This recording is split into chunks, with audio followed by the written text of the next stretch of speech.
Oasis Congo FM TV, votre journal.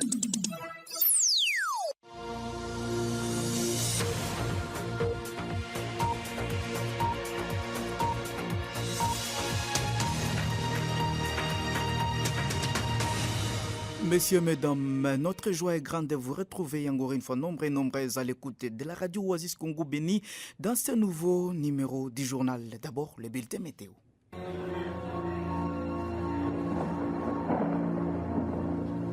Oasis, la météo. Voici comment se présente la prévision météorologique de ce jeudi 15 août 2024 en ville de Béni. Levé du soleil sur 10 minutes en son coucher à 18h10. Le vent courra à 10 km par heure l'avant-midi en direction sud et en 15 km l'après-midi en direction sud-ouest. La température maximum sera ressentie à 28 degrés Celsius et la minimale en 18 degrés Celsius. Ce jour, le ciel sera nuageux accompagné d'orages et d'averses. La météo prévoit un petit risque de pluie ce jeudi dans la ville de Béni. Prenez donc vos précautions.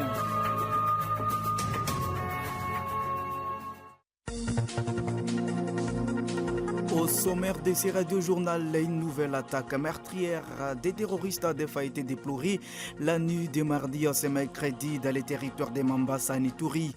Outre des morts, ces assaillants ont pris en otage d'autres civils et aussi ont brûlé des maisons selon les sources de la société civile locale. Plus de 150 abris de déplacés de guerre ont été ravagés par l'effet dévastateur la nuit de mardi à ce mercredi à Minova dans la province du Sud Kivu. Les cadres de concertation de la société civile plaident pour une intervention urgente en faveur de ces sinistrés. Et à politique, nous parlerons des réactions après l'élection et installation du bureau définitif du Sénat en ville de Béni. Ces réactions vont dans les sens opposés entre l'opposition et la majorité. Voilà tout pour les titres, mesdames, demoiselles et messieurs. Jeune, ton avenir est plein d'espoir. Mais une seconde de plaisir sexuel peut le gâcher à jamais. Sois sage. Ce journal est mis en onde par Gloire Mbungu, Feng Seglo Mukanda Paluku et à la présentation.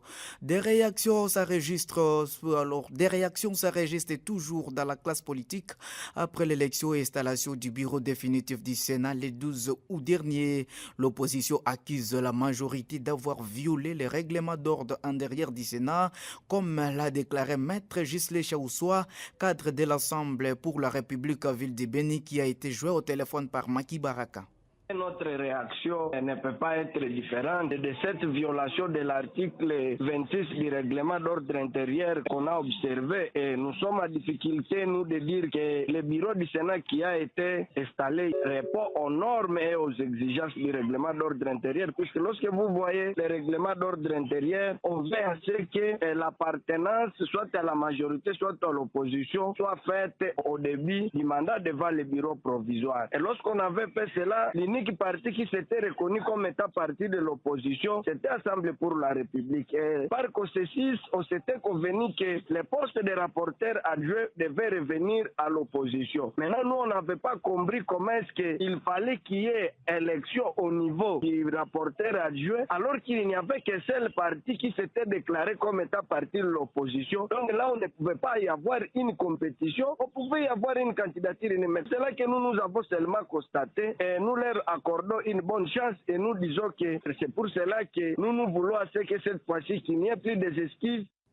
Et pour sa part, la majorité ne reconnaît aucune violation et appelle l'opposition à saisir la Cour constitutionnelle si elle estime qu'il y a eu violation du règlement. Écoutez les chefs des travaux Alé Loalemene, enseignant en faculté des droits et cadres du parti Birek à Ville de Béni. Les partis de l'opposition estiment que l'Union sacrée a violé la Constitution ou le règlement intérieur du Sénat. En principe, ils n'ont qu'à saisir, s'ils le veulent, la Cour constitutionnelle qui est compétente pour connaître du contentieux électoral. Le règlement intérieur du Sénat a été respecté. Les dépôts de candidatures dans les 17 postes du bureau définitif du Sénat. La réception des candidatures était ouverte à tout le monde. Je ne vois pas un quelconque membre de sacré qui a empêché à ce que le parti de l'opposition dépose leur candidature. Tout ce que je peux demander à tant qu'enseignant de droite, ce que je peux demander aux autres, c'est de réaliser le mission qui leur soit assigné par la Constitution. Après la présentation à la presse mardi 13 août de présumés collaborateurs recrutés des M23 par l'armée congolaise et la société civile du Congo, ville le territoire de Béni, encourage la justice à punir sévèrement ceux qui seront coupables dans ces dossiers. Junior Mbakouliraï, vice-président de cette structure citoyenne, appelle la population de continuer à collaborer avec le service de sécurité afin de barrer la route à ces mouvements terroristes. Nous avions suivi avec intérêt la déclaration du porte-parole des opérations Sokolan 1 et Grand Nord, le colonel Makazoukaï. Pour nous, la population, via la société civile du Congo, nous encourageons leur manière de faire. Et comme ils ont déjà passé aux mains des services compétents pour le questionnement, nous pensons que le tribunal sera clair à ces dossiers et sera équitable. Parce que nous, la population, on est fatigué avec des ennemis de la paix. Et par rapport aux recruteurs et collaborateurs d'M23 ou des ADF comme Sosiko, nous pensons qu'ils vont vite travailler sur ces dossiers et qu'ils sont complices, qu'ils puissent subir la rigueur de la loi. Je vais demander ici à la population de continuer à collaborer parce que sans la collaboration avec les services de sécurité, c'est vraiment impossible qu'ils puissent bien travailler. La société civile Force Vive de Boulongo alerte sur la recrudescence des cambriolages ces jours dans la commune précitée en territoire de Béni. Cette structure citoyenne révèle que de nouveaux cas de cambriolage ont encore été enregistrés mardi dans 3 ménages au quartier Kampalangu. Alexis Nyanza, son rapporteur, indique que des hommes armés non autrement identifiés ont emporté argent, cacao et autres biens de valeur de la paisible population. Il appelle un service de sécurité à bien jouer les rôles ou le couteau dans cet élément choisi par Justin Moupagna. Il y a eu des cas de vol à main armée en armes blanches. C'était vers 3h du matin dans le quartier Kambalango, presque dans les 2 avenues, avenue de la Neige et avenue Rwangoma, où des bandits à main armée ont fait cambriolage chez M. Mawese et chez Papa Kiwite et chez Papa Sami. Chez M. Mawese, ils ont emporté de l'argent, des francs congolais qui n'ont pas su estimer à chiffre. Et chez Papa Kiwite, ils ont emporté $400 et des cacao, et chez Papa Sami, ils ont emporté un écran de la télévision. C'était une bande de plus ou moins 10 hommes vêtus à tenue semblable à celle des non-militaires et aussi avec des armes à feu et armes blanches. Donc nous continuons vraiment à condamner ces actes-là de cambriolage qui ne cessent de se multiplier à la commune de Boulongo. Donc interpellons les autorités à place, les services de sécurité à bien vraiment faire leur travail. Un véhicule des opérateurs économiques congolais transportant les poissons salés à destination de la RDC a été bloqué la journée du mardi 13 août au niveau de Kastama Pondoué sur instruction du gouvernement ougandais. À réaction ce mercredi, la nouvelle société civile congolaise Groupement Basongora qualifie cette décision des autorités ougandaises d'un acte de sabotage et d'humiliation. Blaise Metoussela Munduki, président de cette structure citoyenne, appelle le gouvernement congolais à vite agir avant que les pires n'arrivent. Il est au micro de Obedi Salama. Le gouvernement ougandais vient de bloquer les véhicules à destination de la RDC au niveau de Kastamambondwe.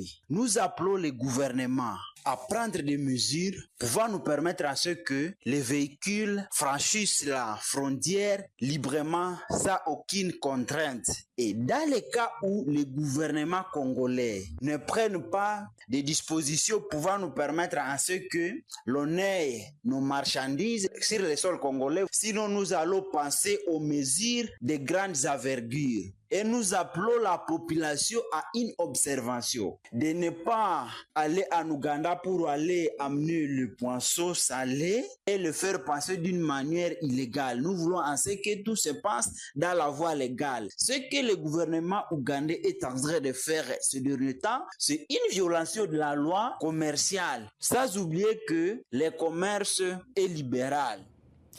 Et puis autre chose, les défenseurs judiciaires près le tribunal de grande instance TGI Butembo ont manifesté ce mercredi contre l'assassinat de leur collègue Partez Ngoni Yapé.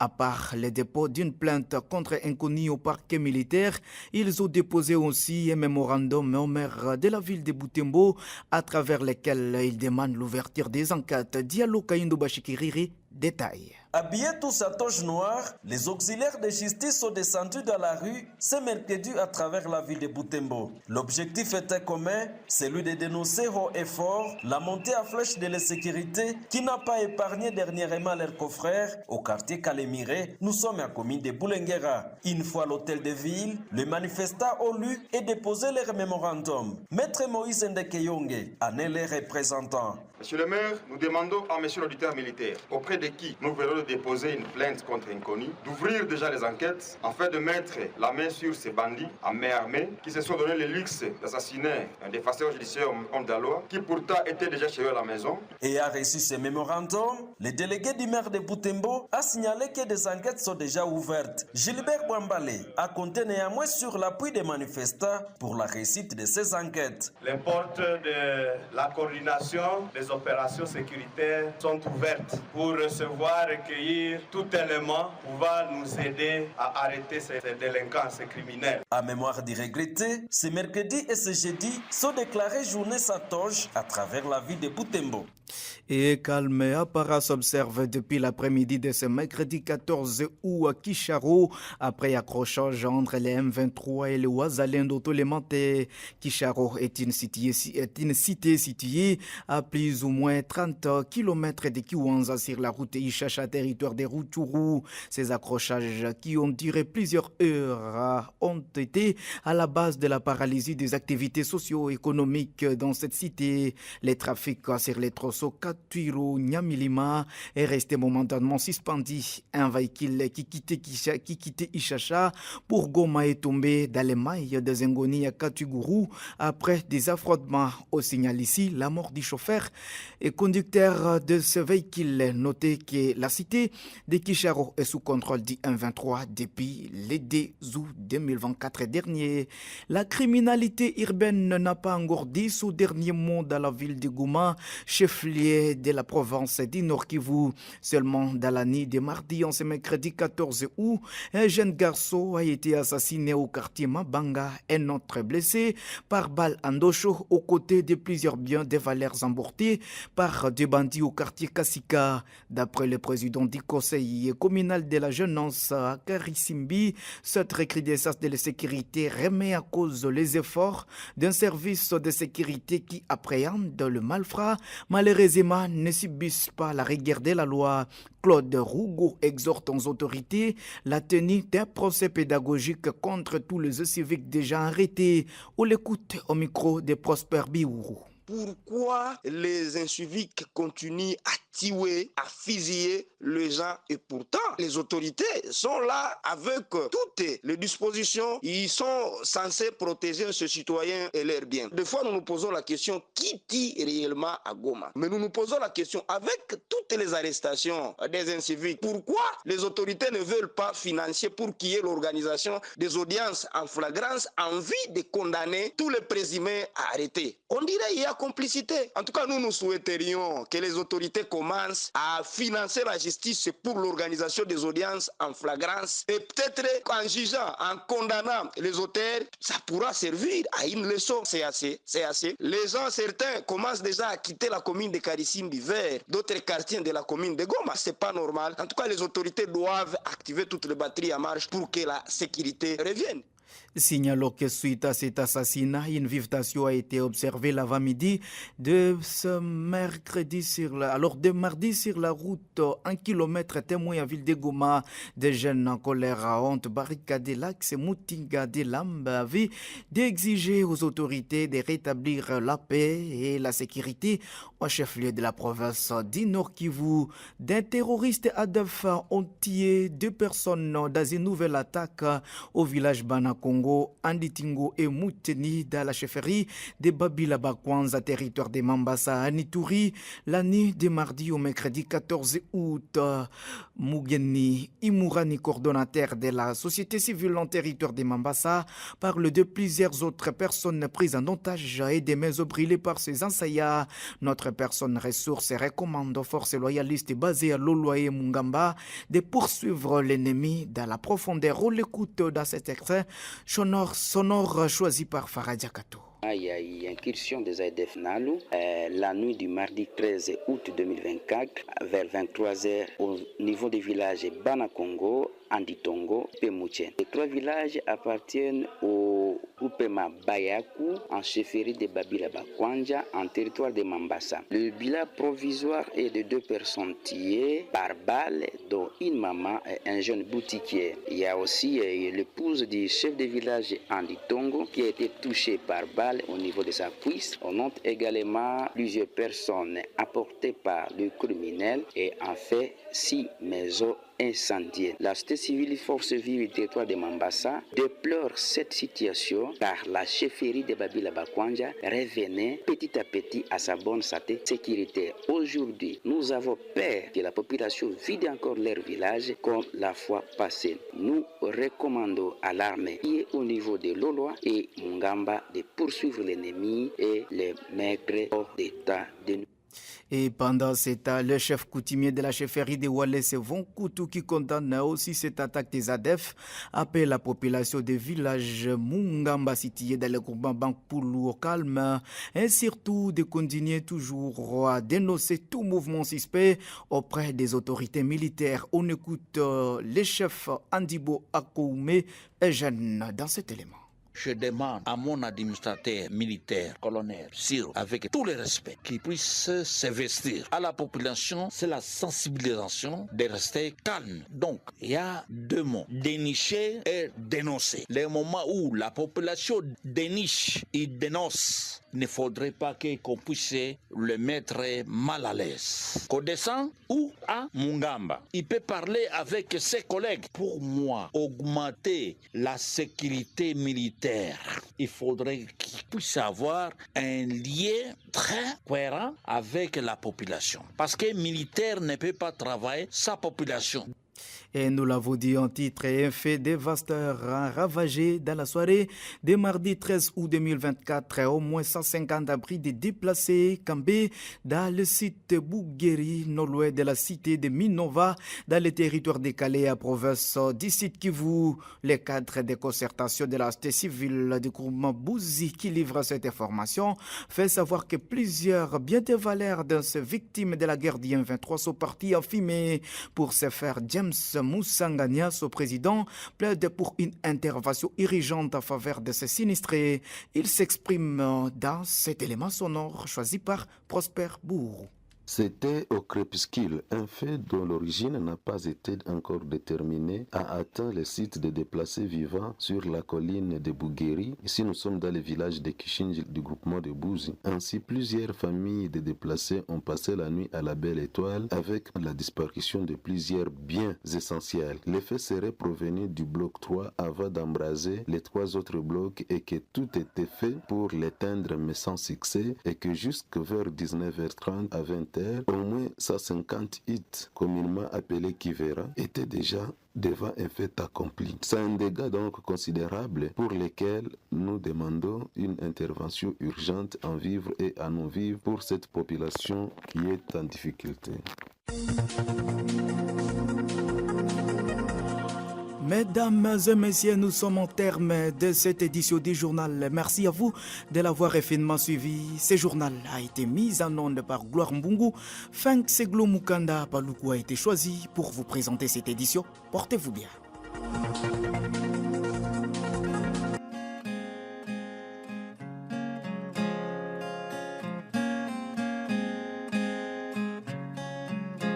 Nous sommes au royaume de là-bas où nous nous intéressons à l'eau, une denrée de luxe, surtout en ville.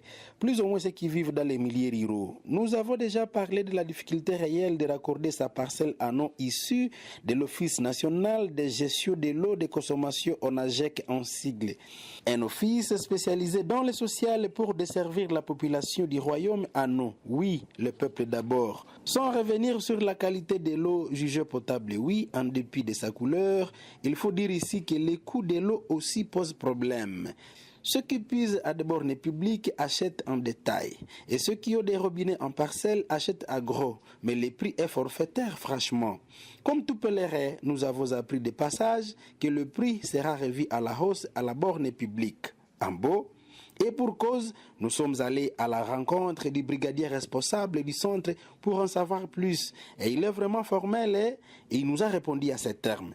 Nous faisons face à des charges de plus en plus nombreuses et les prix d'une cruche à la borne publique ne nous permet pas de bien fonctionner. Nous sommes dans l'obligation donc de revoir à la hausse. Tiens, les journalistes de la ville ont fait des enquêtes et ont compris que la tuyauterie du système de distribution de l'eau est perforée presque sur chaque avenue et que personne n'en parle, personne n'ose réparer ces fissures. Et donc, l'office envoie de l'eau, mais elle sointe dans des rues, créant d'ailleurs de l'érosion ça et là. L'eau étant la seule marchandise de notre cher office de gestion de l'eau, la quantité qui sointe dans la rue nuit et jour durant des mois est une perte considérable, occasionnant ainsi un manque à gagner. Le brigadier, qui devrait se pencher vers la réparation de la tuyauterie, se contente de revoir les prix de l'eau à la hausse, à la borne, au lieu de trouver solution durable. Une véritable peine perdue de sa part, car les mêmes causes produiront les mêmes effets. Le royaume de là-bas est une nation où le peuple doit payer les services publics sans poser une quelconque question. Il est bon de réaliser juste un pèlerinage, mais y rester, c'est pire que le purgatoire.